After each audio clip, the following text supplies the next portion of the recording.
الحمد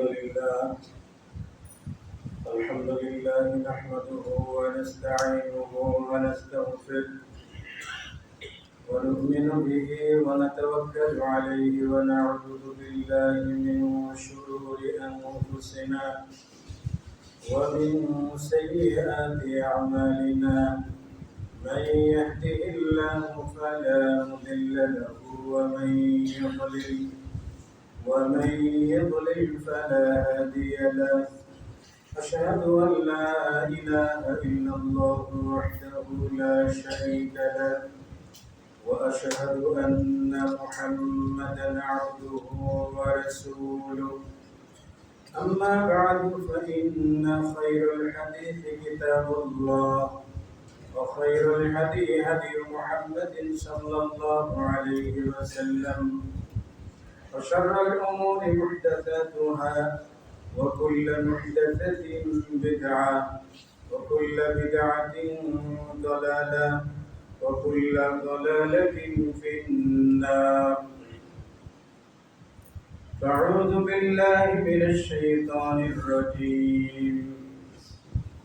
قل إن الموت الذي تفرون منه فإنه ملاقيكم ثم تردون إلى عالم الغيب والشهادة فينبئكم بما كنتم تعملون. عن طارق بن عبد الله المحاربي رضي الله تعالى عنه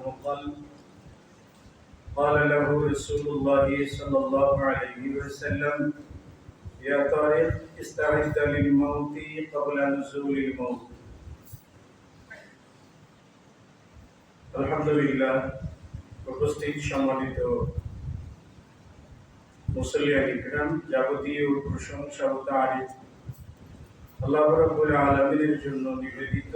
আলহামদুলিল্লাহ, দরুদ ও শান্তি বর্ষিত হোক নবী মুহাম্মদ রাসূলুল্লাহ সাল্লাল্লাহু আলাইহি ওয়াসাল্লামের প্রতি।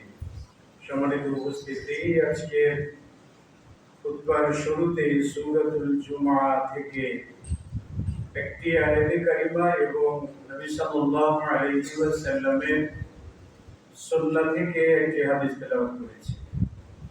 এই দুটোর উপরেই আজকের সংক্ষিপ্ত খুতবা শেষ করার চেষ্টা করব ইনশাআল্লাহ তাআলা। খুতবার বিষয়বস্তু হচ্ছে মৃত্যুর প্রস্তুতি। বর্তমান জামানে খুব বেশি মানুষ মরছে, এটা সবারই মনে হয়। এখন যেমন মরছে, অতীতেও মানুষ মারা গেছে, সামনেও মানুষ মারা যাবে। আমরাও আছি, থাকবো না। আমাদের প্রজন্ম আসবে, তারাও থাকবে না, তারাও চলে যাবে। তো মৃত্যু একটা চিরন্তন সত্য একটা বিষয়। আমার মনে হয় না পৃথিবীর কোনো দার্শনিক এখনো পর্যন্ত বলেছেন যে মানুষ মরবে না বা সে নিজে মরবে। মৃত্যুটা সবার জন্য অবধারিত। আল্লাহ রাব্বুল আলামিন বলেছেন, কুল্লু নাফসিন যায়িকাতুল মাউত। প্রত্যেকটা আত্মাকে মৃত্যুর স্বাদ গ্রহণ করতে হবে। তো সবাই মারা যাব। আমরা দুনিয়া থেকে চিরস্থায়ী থাকতেও আসি নাই, বা আল্লাহ তাআলা কাউকে চিরস্থায়ী রাখেনও নাই, রাখবেনও না। হয়তো বা সর্বোচ্চ কেউ ভাগ্যবান হলে বাঁচতে পারেন 100 বছর বা 10 বছর, 110, 120। আমাদের বাংলাদেশের রেকর্ড অনুযায়ী, পত্রিকার খবর অনুযায়ী 130 পর্যন্ত গেছে। হয়তো বা সেটা পুরো দেশ মিলে একজন হইতে পারে, অথবা একটা উপমহাদেশ মিলে দুজন হতে পারে। কিন্তু আমাদের গড়ায়ু 65 বছর। এটা হিসাব করা। তো মৃত্যুর যেমন আবশ্যকতা আছে, সেটার আবার প্রস্তুতিরও প্রয়োজনীয়তা আছে। আমাদের জীবনের প্রত্যেকটা ধাপে আমরা প্রস্তুতি গ্রহণ করি। কেউ যদি বিয়ে করতে চায়, তো দেখবেন যে যুবক ছেলেদেরকে বলিয়ে তারা বলে আগে চাকরি করতে হবে, রোজগার করতে হবে, একটা ঘর করতে হবে, তারপরে বিয়ে। বলতে পারেন যে বিয়ের একটা প্রস্তুতি আছে। একটা ছেলে এসএসসি পাস করে, সে 10 বছরের প্রস্তুতি নেয়।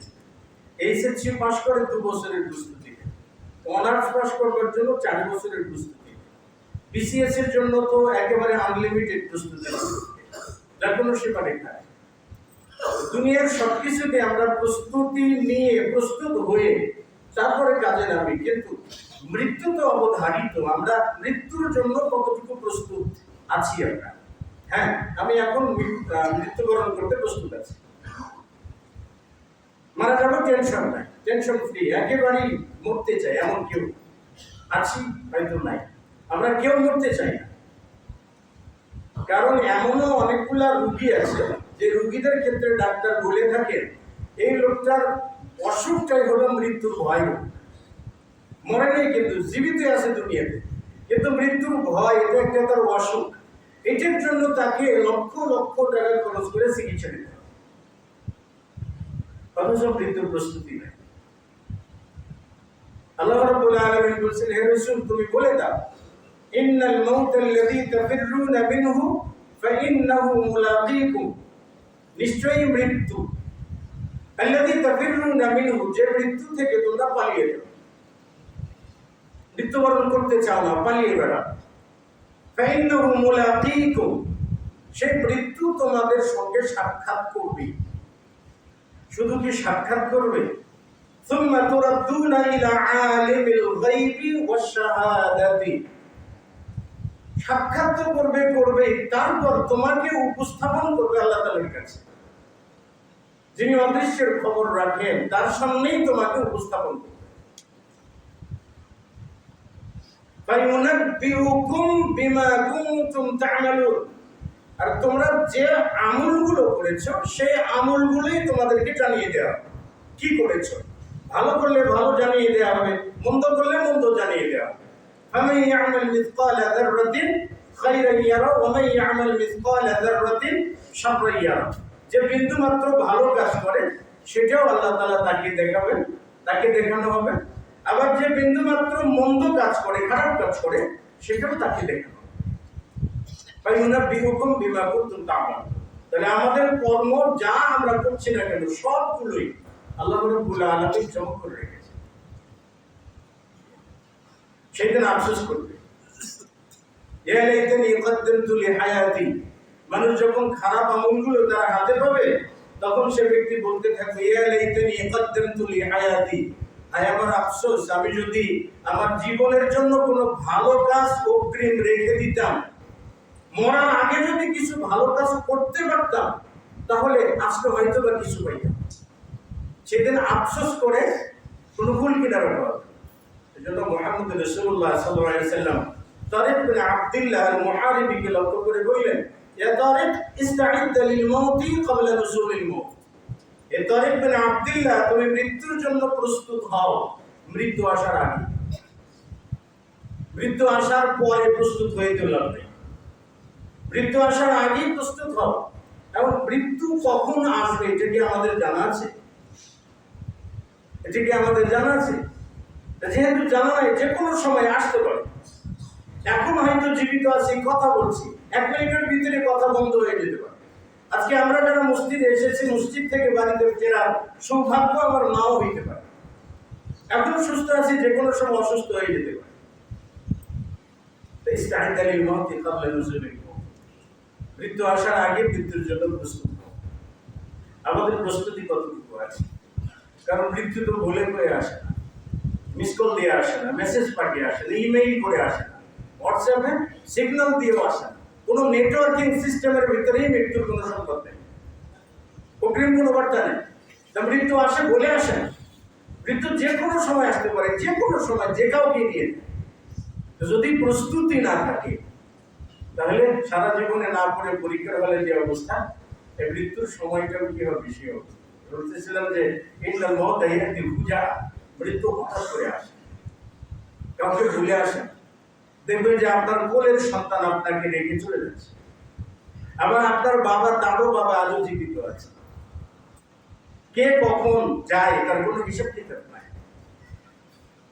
এজন্য সূরাতুল মুনাফিকুন উল্লেখ করা আছে। আল্লাহ রাব্বুল আলামিন বলেছেন, ওয়ানফিকু মিম্মা রাযাকনাকুম মিন ক্বাবলি আন ইয়াতিয়া আহাদাকুমুল মাউতু ফায়াকুল রাব্বি লাউলা আখারতানি ইলা আজালিন করিব, মানে মৃত্যু মুখে পতিত ব্যক্তি বলতে থাকবে যে লাউ আখারতানি ইলা আজালিন করিব, হে আল্লাহ যদি কিছু সময় আমাকে অবকাশ দাও, সামান্য কিছু সময় যদি আমাকে অবকাশ দাও, বেঁচে থাকতে পারি, 5 মিনিটও যদি বেঁচে থাকতে পারি, 10 মিনিটও যদি বেঁচে থাকতে পারি, তাহলে সাদকা, আমি সাদকা করব, দান করব, আর কিচ্ছু রাখবো না, সবগুলো দিয়ে দিব। আখারতানি ইলা আজালিন করিব ফাসাদদাকা ওয়া আকুন মিনাস সালিহিন, এবং আমি সৎকর্মশীলের অন্তর্ভুক্ত হয়ে যাব, একেবারে সাহাবীদের মতো পবিত্র হয়ে যাব। মৃত্যু কি কারোর জন্য অপেক্ষা করে? মৃত্যু কারোর জন্য অপেক্ষা করে না। যখন আসে তো তখন আসে, যখন আসে তো তখন আসে। আপনি ক্যান্সার রোগ থেকে ভালো হয়েছে, অনেকবার অসুখ বিসুখ হয়ে মরেন নাই, রক্ত দাঁড়ায় কি জানেন? আমরা আবার ভুলি যে আমি যেহেতু কয়েকবার অসুস্থ থেকে বেঁচে গেছি, কাজে আমি জীবিত থাকবো, আমি সহজে মরবো না। আপনি 1000 বার আপনি অসুখ থেকে বেঁচে গেছেন, 1000 বার, 100 বার আপনি অ্যাক্সিডেন্ট থেকে বেঁচে গেছেন, কিন্তু সেইবার বাঁচবেন না যেবার আপনার কপালে মৃত্যুটা লেখা। সেই জন্য ইস্তাহিদ্দা বিল মাউতি ক্বাবলা নুজুলিল মাউত। মৃত্যু খুব সহজে আসে না, হঠাৎ করে আসে। আবার এমন না যে আপনাকে গদির উপরে শুয়ে দিয়ে আরামে আপনাকে নিয়ে যাবে, বিষয়টা এরকম না। মৃত্যুটা অনেক যন্ত্রণার হয়, অনেক কষ্টের হয়। মুহাম্মদ রাসূলুল্লাহ সাল্লাল্লাহু আলাইহি ওয়াসাল্লাম মৃত্যুর যন্ত্রণায় ছিলেন।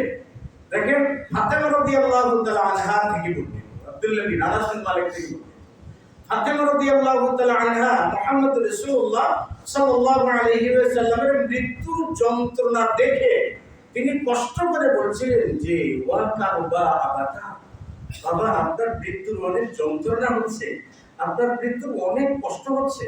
তখন নবী সাল্লাল্লাহু আলাইহি ওয়াসাল্লাম বললেন যে লা কারবা বা'দাল ইয়াউম, আজকের পরে তোমার বাবার আর কোনো যন্ত্রণা হবে না, তোমার বাবার আর কোনো কষ্ট হবে না। তোমার বাবা এমন একটা জায়গায় পৌঁছে গেছে, এই যন্ত্রণাটা প্রত্যেকটা মানুষের হয়। এমন কোন ব্যক্তি নাই যে ব্যক্তি মৃত্যুর যন্ত্রণা থেকে মুক্তি পেতে পারে। মৃত্যুর যন্ত্রণাটা প্রত্যেকটা মানুষের জন্য বরাদ্দ আছে। আয়েশা রাদিয়াল্লাহু তাআলা আনহা বলছেন যে রাসূল সাল্লাল্লাহু আলাইহি ওয়াসাল্লাম যখন মৃত্যুবরণ করার রোগে আক্রান্ত হলেন, যে অসুখে তিনি মারা গেছেন, তার সামনে একটা কাঠের পাত্র অথবা পাথর খোদাই করা পাত্র ভর্তি পানি রেখে দেওয়া হয়েছে। মুহাম্মদ রাসূলুল্লাহ সাল্লাল্লাহু আলাইহি ওয়াসাল্লাম এই পাত্রের ভিতরে হাত ডুবিয়ে এই পানি দিয়ে তিনি তার মুখটা মাসে করছেন, পানি দিয়ে মুখটা মাসে করছেন, যাতে একটু শীতলতা অনুভব করা যায়, একটু আরাম বোধ করা যায়, একটু কষ্ট লাঘব করা যায়, যন্ত্রণা থেকে একটু মুক্তি পাওয়া যায়, একটু আরাম পাওয়া যায়। এটার জন্য তিনি হাত ভিজিয়ে সেই পানি দিয়ে মুখটা মাসে করছেন এবং বলছেন যে লা ইলাহা ইল্লাল্লাহ ইন্না লিল মাউতি সাকরাত, ইন্না লিল মাউতি সাকরাত, আল্লাহ ছাড়া সত্যি কোনো মাবুদ নাই, নিশ্চয়ই মৃত্যুর অনেক যন্ত্রণা, নিশ্চয়ই মৃত্যুর অনেক যন্ত্রণা, নিশ্চয়ই মৃত্যুর অনেক যন্ত্রণা। এই জিনিসগুলো তিনি বলতে আছেন। এরপরে রাসূল সাল্লাল্লাহু আলাইহি ওয়াসাল্লাম বলেন আল্লাহুম্মা রাফিকিল আলা, এরপরে তিনি তার হাত ধুলিয়ে পড়ে গেল, তারপর তিনি ইন্তেকাল করলেন। মুহাম্মদ রাসূলুল্লাহ সাল্লাল্লাহু আলাইহি ওয়াসাল্লাম বলছেন ইন্না লিল মাউতি সাকরাত, নিশ্চয়ই মৃত্যুর অনেক যন্ত্রণা।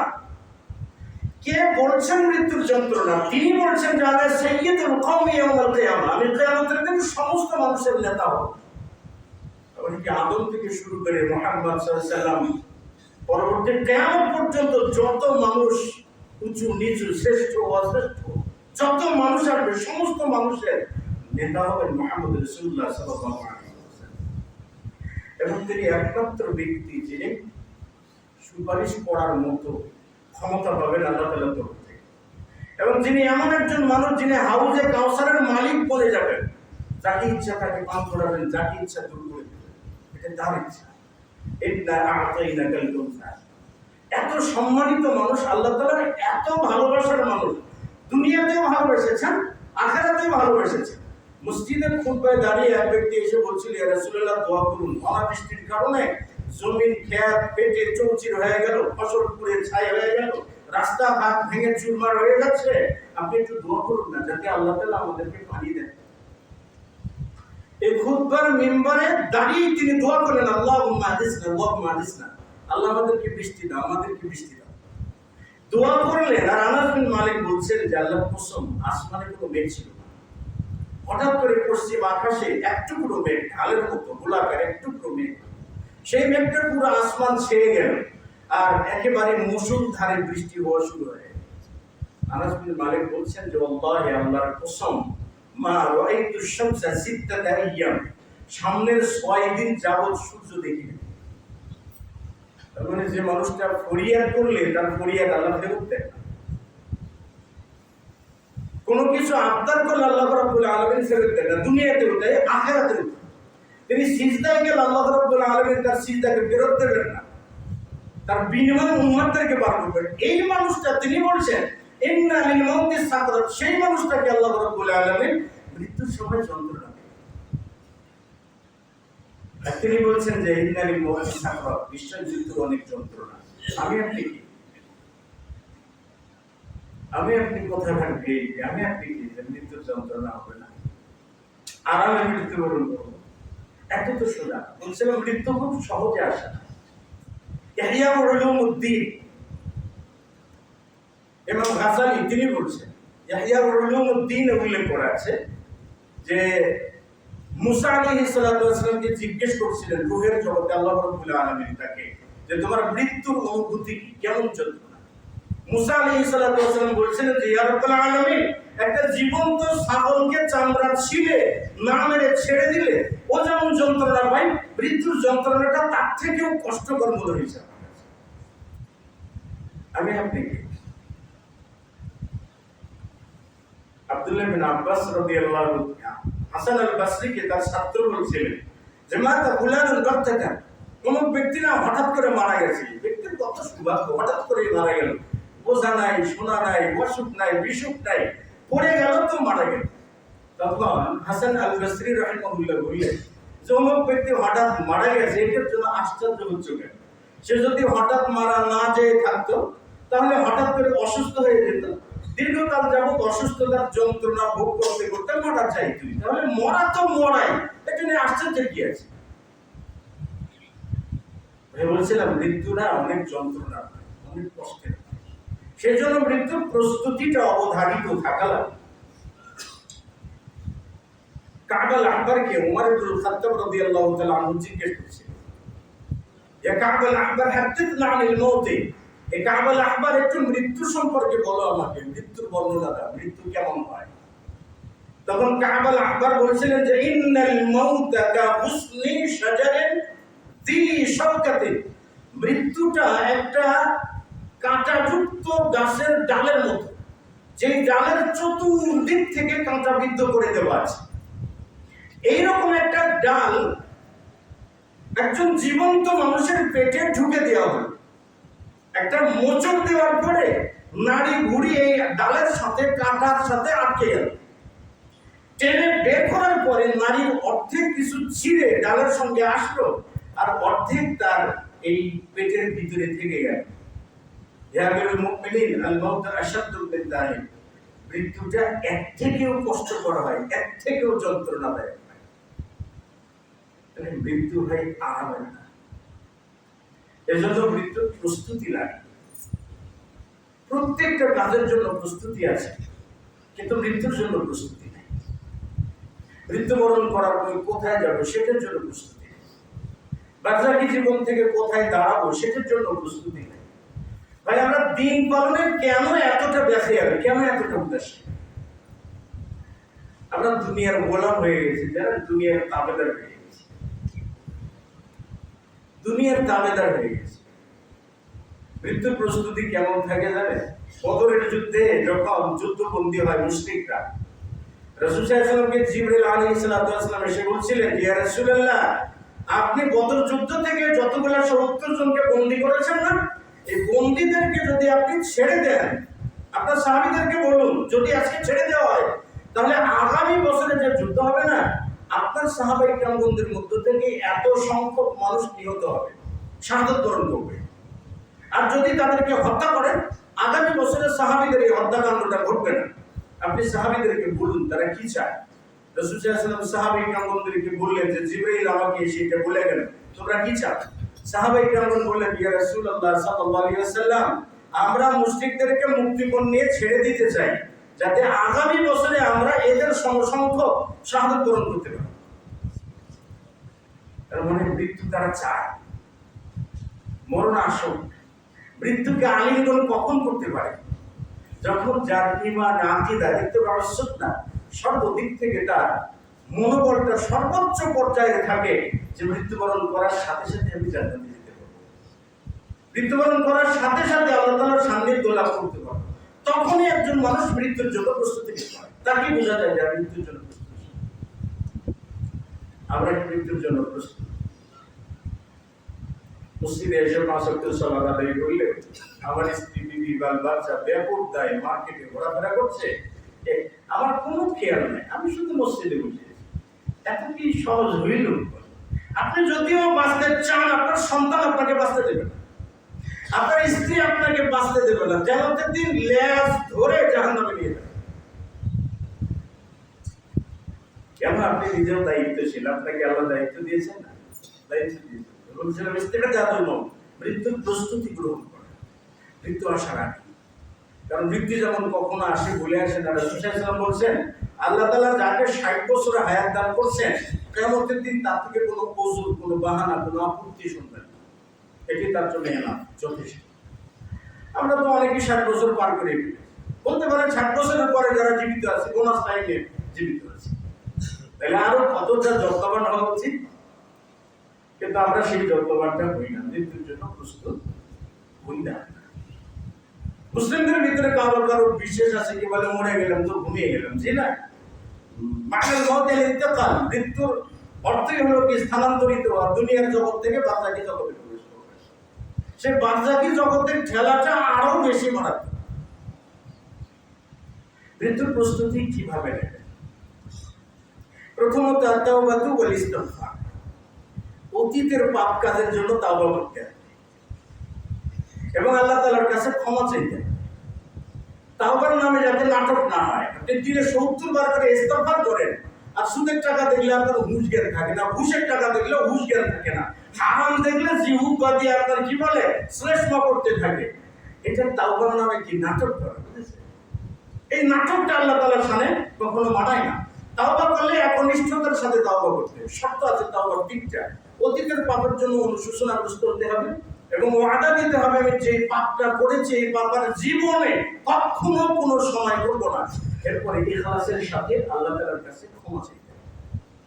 মুহাম্মদ রাসূলুল্লাহ সাল্লাল্লাহু আলাইহি ওয়াসাল্লাম বলেছেন যে আস্তাগফিরুল্লাহ ফি ইয়াউমি 100 মাররা, আমি প্রতিদিনে 100 বার করে তাওবা করি আল্লাহ তাআলার কাছে, 100 বার করে আমি প্রতিদিন তাওবা করি। কাজে তুবু ইলাল্লাহ, ইয়া আইয়ুহান নাস তুবু ইলাল্লাহ, হে মানুষেরা তোমরা আল্লাহর কাছে তাওবা করো, কারণ আমি প্রতিদিন 100 বার করে তাওবা করি। আনাস বিন মালিক বলছেন যে আমরা একটা বৈঠকে বসেছিলাম, দেখি রাসূল সাল্লাল্লাহু আলাইহি ওয়াসাল্লাম বলছেন আস্তাগফিরুল্লাহ ওয়া আতুবু ইলাইহি, আস্তাগফিরুল্লাহ ওয়া আতুবু ইলাইহি, আল্লাহুম্মা ইগফির লি যুনুবি। এই দোয়াটা পড়ছেন আস্তাগফিরুল্লাহ ওয়া আতুবু ইলাইহি, হ্যাঁ, আল্লাহুম্মা ইগফির লি যুনুবি, এই দোয়াটা পড়ছেন, ইস্তিগফারের দোয়াটা পড়ছেন। তো তিনি বলছেন যে ফাআদাতু লাহু, আমি গুনলাম এটা একটা বৈঠকে প্রায় তিনি 100 বার আল্লাহ তাআলার কাছে ক্ষমা চাই।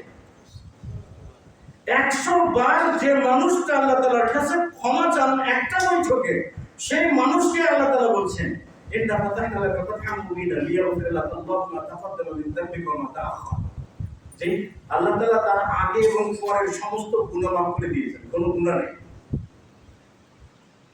যার জীবনে কোনো পাপ নাই, আল্লাহ পাপ দপ্তরে লেখেন না, পাপ লিপিবদ্ধ করেন না, সেই মানুষটা প্রতিদিন 100 বার করে তাওবা করে, 100 বার করে আল্লাহ তাআলার কাছে ক্ষমা চায়। আমার আপনার দিনে কতবার করে ক্ষমা চাওয়া উচিত? চাই কতবার? সেই চাওয়ার ভিতরে মাধুর্যতা আছে কিনা, সেই চাওয়ার ভিতরে ইখলাস আছে কিনা? তাওবা দুই প্রকার। একটা হলো অতীতের জানা ও অজানা সমস্ত পাপের জন্য তাওবা করা, এটাকে বলে তাওবাতুল আম্মা, এটা ব্যাপক তাওবা আর কি, যেগুলো সব পাপের ভিতরে সম্পৃক্ত। আরেকটা হচ্ছে আপনার তাওবাতুল খাসসা, মানে নির্দিষ্ট পাপের জন্য তাওবা করা। জীবনে অনেক বড় পাপ হয়তো করেছি। মাইদ আল-আসলামী তিনি কি করেছিলেন? জিনা করেছিলেন। সেই মুসলিমের হাদিস, জিনা করেছিলেন। নবী সাল্লাল্লাহু আলাইহি ওয়াসাল্লামকে বলেন, ইয়া রাসূলুল্লাহ তাহহিরনি, আপনি আমাকে পবিত্র করুন। তো নবী সাল্লাল্লাহু আলাইহি ওয়াসাল্লাম বলেন, ফি উতাহিরুকা, আমি তোমাকে কি থেকে পবিত্র করব, তুমি কি করেছো? মাইদ আল-আসলামী বলেন, ইয়া রাসূলুল্লাহ আমি জিনা করেছি। নবী সাল্লাল্লাহু আলাইহি ওয়াসাল্লাম বলেন, আপনি কি জুনুব, লোকটা কি পাগল নাকি? সাহাবায়ে কেরাম বলেন, লা ইয়া রাসূলুল্লাহ, লোকটা পাগল নয়। তখন নবী সাল্লাল্লাহু আলাইহি ওয়াসাল্লাম বলেন, আর শারিবাল খামরা, এ কি মদ পান করেছে? সাহাবীদের একজন দাঁড়িয়ে মুখে নাক লাগিয়ে তিনি শুকিয়ে দেখলেন যে মদ পান করেছে কিনা। লা ইয়া রাসূলুল্লাহ, সে তো মদ পান করেনি। তখন নবী সাল্লাল্লাহু আলাইহি ওয়াসাল্লাম আনাস বিন মালিককে বললেন, একই পাথর মেরে হত্যা করো। পাথর মেরে যখন হত্যা করা হলো তখন দুজন দুই ভাগে ভাগ হয়ে গেল। একদল বলল এই লোকটা পাপ কেন স্বীকার করলো, যদি তাওবা করে দিত হয়ে যেত। আরেকদল বলল সে লম্বা তাওবা, অনেক বড় তাওবা করেছে, এটার জন্য আল্লাহ তাআলা তার সমস্ত পাপ মাফ করে দিয়েছে। 2-3 দিন পর নবী সাল্লাল্লাহু আলাইহি ওয়াসাল্লাম আসলেন সাহাবী ইকরামদের মাঝে, তারা এই নিয়ে বলাবলি করছে। নবী সাল্লাল্লাহু আলাইহি ওয়াসাল্লাম বললেন, ইস্তাগফিরু লি মুআদ ইবনে মালিক, তোমরা মুআদ বিন মালিকের জন্য আল্লাহ তাআলার কাছে ক্ষমা চাও। কেননা লাকাদ তাবা তাওবাতান লাউ কুসিমাত আলা উম্মাতিন লাকাফার, মানে মুআদ রাসূলুল্লাহ এমন একটা তাওবা করেছে, একটা তাওবা যদি একটা জাতির মাঝে বন্টন করে দেওয়া হয় তাহলে একটা তাওবার জন্য আল্লাহ তাআলা একটা জাতিকে ক্ষমা করে দেন। এত বড় একটা তাওবা করেছে সে, নির্দিষ্ট পাপের জন্য জেনা করেছে, জেনার জন্য কি করেছে, তাওবা করেছে সে। প্রত্যেকটা মানুষের জীবনে বড় কোনো পাপ থাকে। কেউ হয়তো বা বাবার অবাধ্য সন্তান, কেউ হয়তো বা বোনের সম্পত্তি না দিয়ে নিজের ভিতরে নিয়ে গেছে, কেউ হয়তো বা ভাইয়ের সম্পত্তি না দিয়ে নিজের ভিতরে নিয়েছে, ভাইকে মেরেছেন চক্রান্ত করে, অথবা কেউ বোনকে বঞ্চিত করেছেন, অথবা কোনো বাবা তার বড় ছেলেকে বঞ্চিত করেছেন, ছোট ছেলেকে বঞ্চিত করেছেন, অর্থনৈতিক ভাবে জুলুম করেছেন মানুষের উপরে। যে যে বড় পাপ করুন না কেন, এটার জন্য সুনির্দিষ্ট একটা তাওবা করুন। মৃত্যুর প্রস্তুতির প্রথম ধাপ তাওবা করুন। অনেকের ভিতরে অনেক পাপ আছে, অনেকের ভিতরে এই জিনিসগুলো এখন অনেকের ভিতরেই আছে। এমন হইতে পারে স্ত্রীর জন্য মহর ধরেছেন, অনেকগুলো এখনো পরিশোধ করেনি, তার ন্যায্য হক পাও না। এই জিনিসগুলো তো বলছিলাম তাওবাতুল খাসসা, নির্দিষ্ট বড় কোনো পাপের জন্য তাওবা করা। দ্বিতীয়ত হলো মৃত্যুকে বেশি বেশি স্মরণ করা। রাসূলুল্লাহ সাল্লাল্লাহু আলাইহি ওয়াসাল্লাম বলেছেন, তোমরা মৃত্যুকে বেশি বেশি স্মরণ করো। আমি তোমাদের কবর জিয়ারত করতে নিষেধ করছিলাম, কিন্তু জুরু কুবুরাকুম, তোমরা তোমাদের কবরকে জিয়ারত করো। কেন? কবর জিয়ারত করলে মৃত্যুর কথা স্মরণ হয়। কবর জিয়ারতের স্বার্থ কি? মৃত্যুর কথা স্মরণ হয়, যে আমি মারা যাবো, আমি বাঁচবো না, একটা সময় এই জায়গা আমাকে আসতে হবে। তাহলে আমার সেই জায়গা থেকে কতটুকু প্রস্তুতি আছে, সেই প্রস্তুতির কথা তখন স্মরণ। ফরজ সালাতের প্রতি যত্নবান হওয়া। আজকে মাশাআল্লাহ জুমার মসজিদ তো ভরে গেছে আলহামদুলিল্লাহ। এখনো দেখা যায় দ্বিতীয় তলায় হয়তো তৃতীয় তলায় যাবে, কিন্তু সকলে কি 5 ওয়াক্ত সালাত পড়ে? 5 ওয়াক্ত সালাত কি সবাই আদায় করি? আদায় করে থাকলেও হকের সাথে কি আদায় করি? হকের সাথে আদায় করি না। মৃত্যুর প্রস্তুতি আপনার ফরজ সালাতগুলো, ফরজ ইবাদতগুলো করতে হবে। ফরজ সালাতের ভিতরে শুধু কি সালাত থাকে? ফরজ সালাতের ভিতরে যাকাত আছে, ফরজ সিয়াম আছে, ফরজ হজ আছে। হজ ফরজ হয়েছে 10 বছর আগে, আপনি হজ করতে পারেন নাই, এখন যাওয়ার সুযোগ হয় আপনার, মানে আপনি টাইম বের করতে পারেন। ফরজ ইবাদতের প্রতি যত্নবান, তাহলে আপনি মৃত্যুর প্রস্তুতি নিতে পারেন। কবরের শাস্তিকে স্মরণ করা, কবরে কি কি শাস্তি হইতে পারে, আবার আপনার জন্য কি কি শাস্তি বরাদ্দ আছে, এই জিনিসগুলো মনে করুন। কবরে কি কি শাস্তি আছে? রাসূল সাল্লাল্লাহু আলাইহি ওয়াসাল্লাম বললেন, মানুষ যখন মারা যায়, মারা যাওয়ার পরে কবরে দাফন দেওয়ার পর মানুষ যখন ফেরত আসে, 40 কদমের কথা কোন একটা হাদিসে উল্লেখ করা আছে। তো ফেরত আসার পরে এই মৃত ব্যক্তিকে উঠে বসানো হয়। বসানোর পরে তাকে জিজ্ঞেস করা, এই মান রব্বুকা, তোমার রব কে? মা দিনুকা, তোমার দিন কি? মান নবিয়ুক, তোমার নবী কে? মান নবিয়ুক, তোমার নবী কে? যখন সে ব্যক্তি যদি ঈমানদার হয় তখন কি বলে? রব্বি আল্লাহ, আমার রব আল্লাহ তাআলা। নবী মুহাম্মদ সাল্লাল্লাহু আলাইহি ওয়াসাল্লাম, আমার নবী মুহাম্মদ রাসূলুল্লাহ সাল্লাল্লাহু আলাইহি ওয়াসাল্লাম। এরপরে কি বলবে? আমার দ্বীন আর ইসলাম। এটা যখন বলবে তখন কবরটাকে জান্নাতের বাগিচা বানিয়ে দেওয়া হবে। আর যদি উত্তর না দিতে পারে, হা হা লাতি, আমি কিছু জানি না, তখন বলা হয়েছে যে একটা হাতুড়ি নিয়ে আসা হবে, যে হাতুড়ি দিয়ে একটা পিটুনি দিলে 70 গজ মাটির নিচে গেড়ে যাবে, সেখান থেকে উঠে আবারও পিটুনি দেওয়া হবে। আরেকটা হাদিসে উল্লেখ করা আছে যে একটা পিটুনিতে এত জোরে চিৎকার করবে যে ইনসান ছাড়া তার চতুর্পাশের সকল মাখলুক তার চিৎকার শুনতে পাবে, উপভোগ করতে পাবে। তাহলে কবরে কি হবে? কবরটা কি? কবর বারজাক। কবরটা কি? কবর বারজাক। এটা বারজাক একটা জগৎ। বারজাক একটা কি? জগৎ। দুনিয়ার জগৎ থেকে নেমে কোথায় গেলাম? বারজাকি জগতে। বারজাক হলো আল হাজিজু বাইনা শাইআইনি, দুটি বস্তুর মাঝের পর্দা, দুটি বস্তুর মাঝের আবরণ। যেমন নিচতলাতে আমরা বসে আছি, দ্বিতীয় তলাতে মানুষ আছে, আমরা তাকালেও কিন্তু দেখতে পারি না। কেন? এই দ্বিতীয় তলা এবং নিচতলার মাঝখানে 10 ইঞ্চি বা 15 ইঞ্চির যে ছাদটা দেওয়া আছে, এটাকে বারজাখ বলে। কারণ এটা নিচতলা এবং দ্বিতীয় তলার মাঝখানে আবরণ, কেউ কারোর সঙ্গে যোগাযোগ রাখছে না, এটাকে বলা হয় বারজাখ। ঠিক সেরকমই আখিরাত এবং দুনিয়ার মাঝখানের একটা সময়কাল, যেই সময়কালে আমাদের সকলকে পদার্পণ করতে হবে, এটাকে বলা হয় বারজাখ। এতে এই বারজাখের সময়কালটা অত্যন্ত কঠিন হয়। বলতেছিলাম, মৃত্যুর প্রস্তুতির জন্য বারজাখী জগৎটাকে স্মরণ করুন, কবরের জিন্দেগিকে স্মরণ করুন।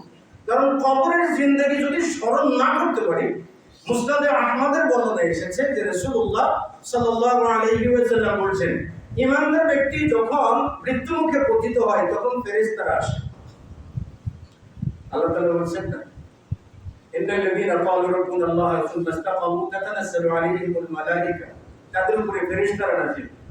তো ফেরেশতা নাজিল হয়ে তাকে চতুর্দিক থেকে ঘিরে ধরে, চতুর্দিক থেকে ঘিরে ধরে, চোখের দৃষ্টি যত দূর পর্যন্ত যায় এত দূর এরিয়া ফেরেশতা দিয়ে ভরপুর থাকে। তারপরে মাথার কাছে এসে মালাকুল মউত বসে পড়ে, এই ব্যক্তিকে বলতে থাকে, আইয়াতুহান নাফসুত তাইয়্যিবা, ও পবিত্র আত্মা, উখরুজি হামিদাতান, তুমি আল্লাহর প্রশংসার সহিত বেরিয়ে আসো। ওয়ালাকাল বুশরা, তোমার জন্য সুসংবাদ রয়েছে, তুমি জান্নাতি। ওয়ারাব্বুকা খায়রু গাদবান, তোমার রব তোমার প্রতি ক্রধান্বিত নয়, তোমার প্রতি অনেক খুশি রয়েছে, সুসংবাদ নিয়ে তুমি বেরিয়ে আসো। পবিত্র আত্মাকে বলতে থাকে। যখন পবিত্র আত্মাধারী ব্যক্তি মৃত্যু মুখে পতিত হয়, তখন এভাবে একটার পর একটা বলতে বলতে আত্মাটা আস্তে করে বেরিয়ে আসে।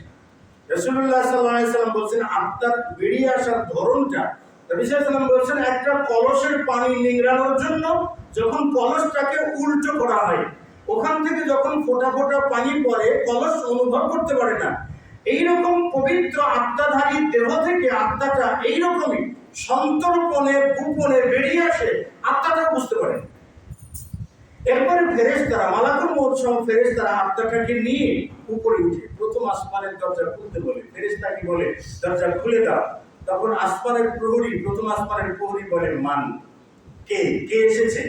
তখন বলা হয়, ফুলান বিন ফুলান, অমুক ব্যক্তি এসেছে, অমুকের ছেলে অমুক। তখন সে বলে, মারহাবান বিকুম, হবে তোমাদের প্রতি এবং তার প্রতি সুসংবাদ, মানে শুভেচ্ছা, স্বাগত। এই বলেই আসমানের দরজা খুলে দেয়। খুলে দেওয়ার পরে প্রথম আসমানের ফেরেশতারা তার সঙ্গে যুক্ত হয়, তাকে চতুর্দিকে ঘিরে ধরে দ্বিতীয় আসমানে নিয়ে যায়। এরপরে দ্বিতীয় আসমানের ফেরেশতারা তৃতীয় আসমান পর্যন্ত পৌঁছে দেয়, তৃতীয় আসমানের ফেরেশতারা চতুর্থ আসমান পর্যন্ত পৌঁছে দেয়, চতুর্থ আসমানের ফেরেশতারা পঞ্চম আসমান পর্যন্ত পৌঁছে দেয়। এইভাবে সেই আসমানে তাকে নিয়ে যাওয়া হয় যে আসমানে স্বয়ং আল্লাহ রাব্বুল আলামিন রয়েছে। তারপর আল্লাহ রাব্বুল আলামিন ফেরেশতাদেরকে বলেন যে তার আমলনামাটা ইল্লিয়িনে লিপিবদ্ধ করে রাখো। এরপরে সেই আত্মাটাকে কবরে পৌঁছিয়ে দাও। আত্মা যখন কবরে পৌঁছে যায়, তখন আত্মাকে জিজ্ঞেস করা হয়, মান রব্বুকা মা দীনুকা মান নবিয়্যুকা।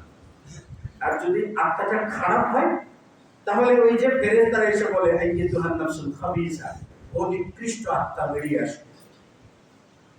উখরুজি যামিমাতান, উখরুজি যামিমাতান, লাঞ্ছিত অবস্থায় বেরিয়ে আসো, তোমার জন্য লাঞ্ছনা, অপমান, বেরিয়ে আসো, বলতে বলতে বেরিয়ে আসো।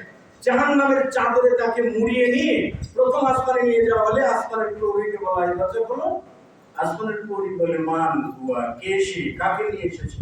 বলে, ফুলান বিন ফুলান, নাফসুল খাবিসা, অমুকের ছেলে অমুক, খারাপ আত্মা, নিকৃষ্ট আত্মা। নিকৃষ্ট আত্মা দিয়ে জানেন, যে আত্মাতে কখনো হালাল প্রবেশ করে নাই, সারাটা জীবন হারাম প্রবেশ করেছে। যে আত্মাটা কখনো দিনের কাজে আসে নাই, দিনের বিরুদ্ধে এসেছে। যে আত্মাটা কখনো সৎ আমলে আসে নাই, যাবতীয় নোংরা পাপাচারিতে লিপ্ত ছিল, এইরকম নোংরা আত্মা আসমানের প্রহরী বলবে তার জন্য আসমানের দরজা খোলার অনুমতি নেই। যখন আসমানের দরজা খোলা না হবে, তখন সেই আসমান থেকে তার আত্মাটাকে জমিনে ফেলে দেওয়া হবে।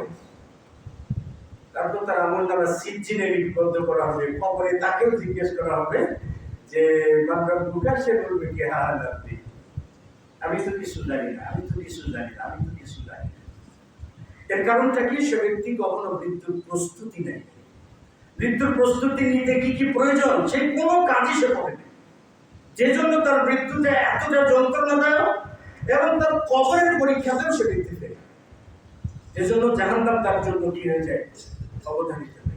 বলছিলাম কবরের ভিতরে কি শাস্তি হবে এটা একটু মনে রাখুন, মনে করুন, তাহলে মৃত্যুর জন্য প্রস্তুতি হবে।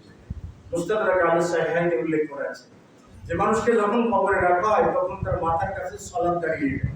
কামাতি সালাত ইনদা রাসি, সালাত তার মাথার কাছে দাঁড়িয়ে যায়। ওয়াকামা সিয়াম আন ইয়ামিনি, সিয়াম তার ডান পাশে দাঁড়ায়। ওয়াকামাতি যাকাত আন ইয়াসারি, যাকাত তার বাম পাশে দাঁড়ায়। আর যাবতীয় নফল ইবাদত, দান, সাদকা, ভালো কথা যা আছে, প্রতিবেশীর হক আদায় করা, সবগুলো তার পায়ের কাছে দাঁড়ায়। মাটি যখন মাথার দিক থেকে চাপ দিতে আসে তখন ওই সালাত যে দাঁড়িয়ে আছে না, সে তখন বলে মাটি বাড়ি নথা, আমার দিক থেকে তো প্রবেশের কোনো রাস্তা নেই, আমি তার পাহারা।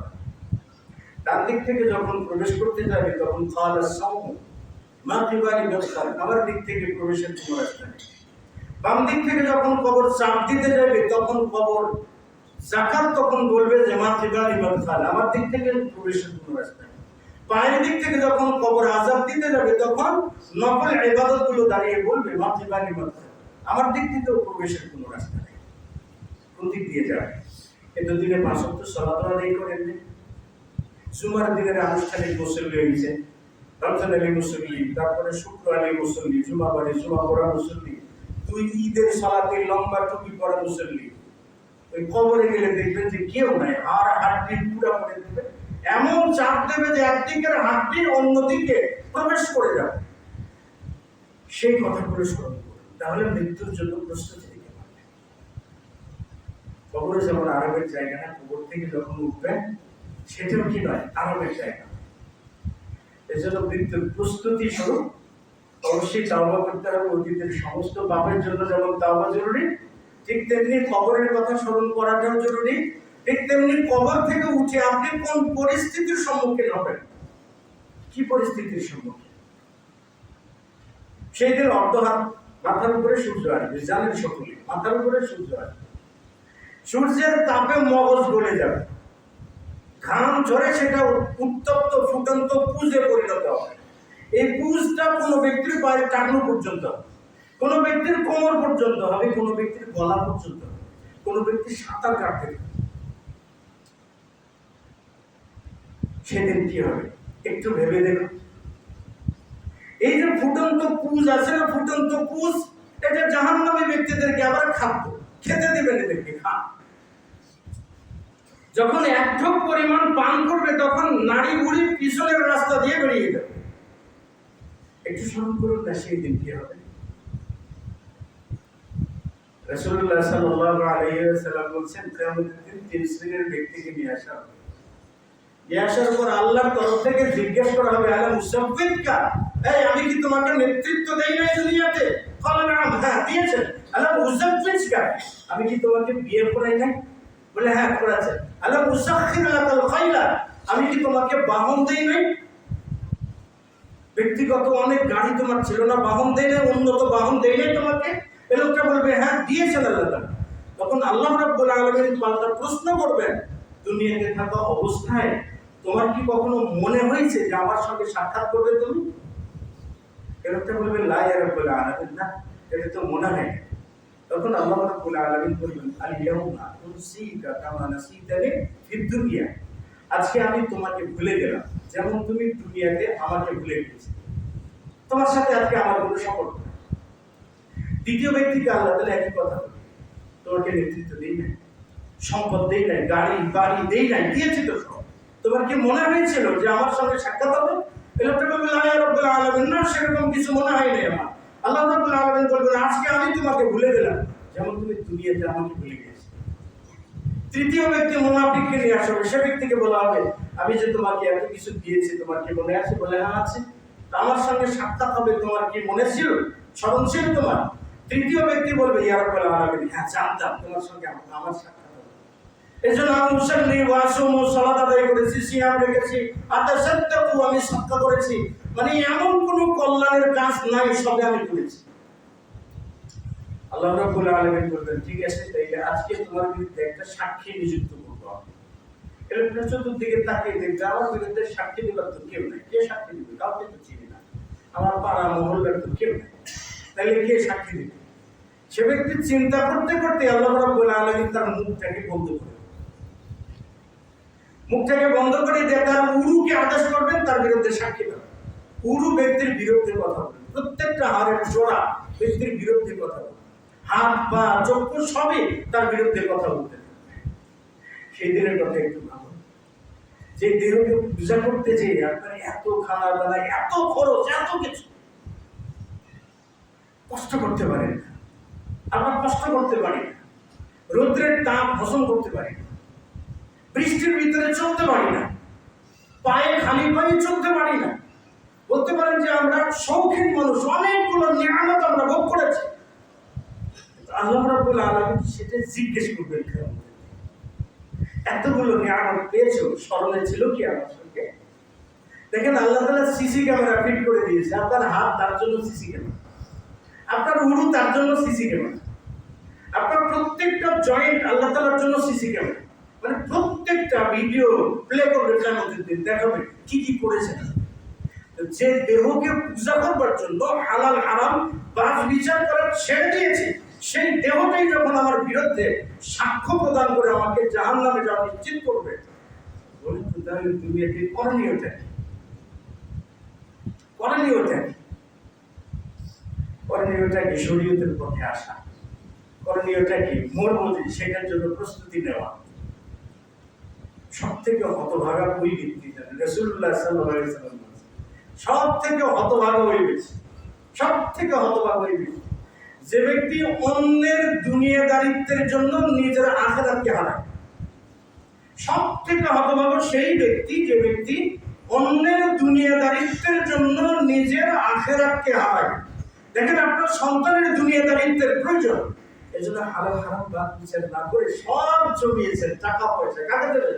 ছেলেকে দেবেন, কাকে দেবেন? মেয়েকে দেবেন, কাকে দেবেন? জামাইকে দেবেন, সবাইকে দেওয়ার জন্য অর্থ তিলে তিলে বড় করেছেন।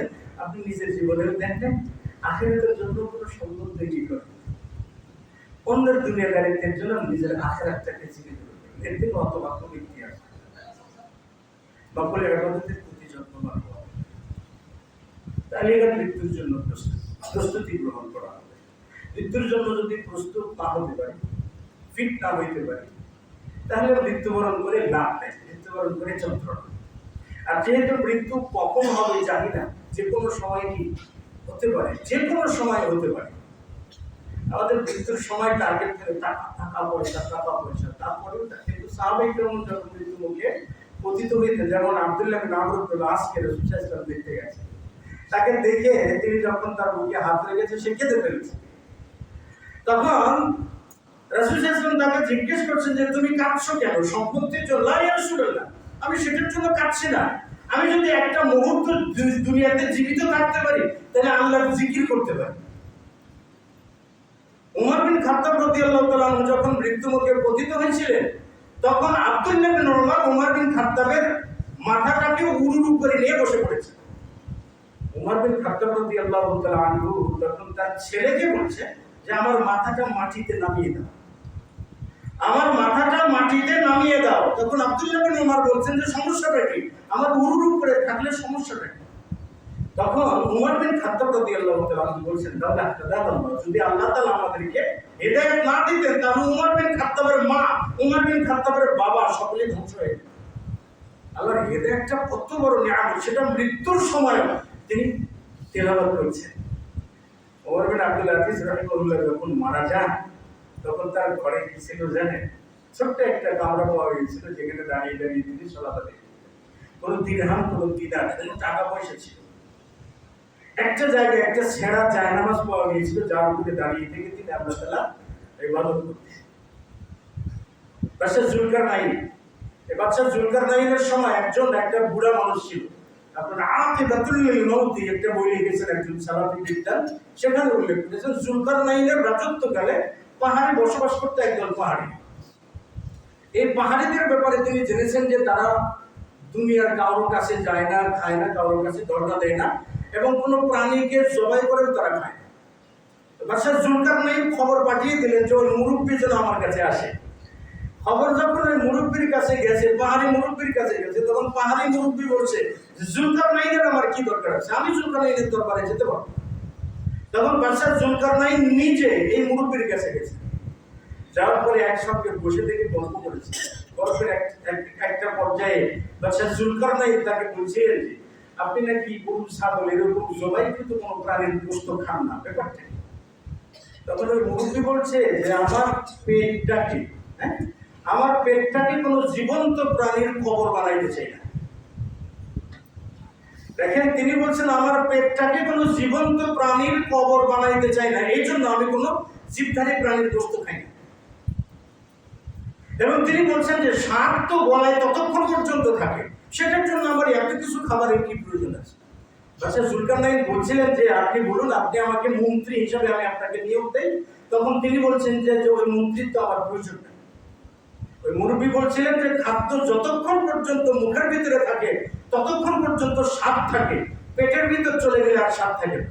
আপনি খাদ্য যখন খাবেন, 5 সেকেন্ড থাকে মুখের ভিতরে, 10 সেকেন্ড। খুব সুস্বাদু খাবার হলেও তার স্বাদ উপভোগ করা যায় মাত্র 10 সেকেন্ড পরিমাণ। তাহলে 10 সেকেন্ড পরিমাণের স্বাদ উপভোগ করবার জন্য হালাল হারাম বাদ বিচার না করে আমরা যা ইচ্ছা তাই খেয়ে যদি মারা যাই, বলেন তো আল্লাহ কোন জায়গায় রাখবেন? এই জন্য মৃত্যুর প্রস্তুতি প্রয়োজন, খাদ্যে হালাল হারামের বাদ বিচার প্রয়োজন, ইবাদত প্রয়োজন, মৃত্যুর কথা স্মরণ করার জন্য। আল্লাহ রাব্বুল আলামিন আমাদের সকলকে মৃত্যুর জন্য প্রস্তুত হওয়ার তৌফিক দান করুন।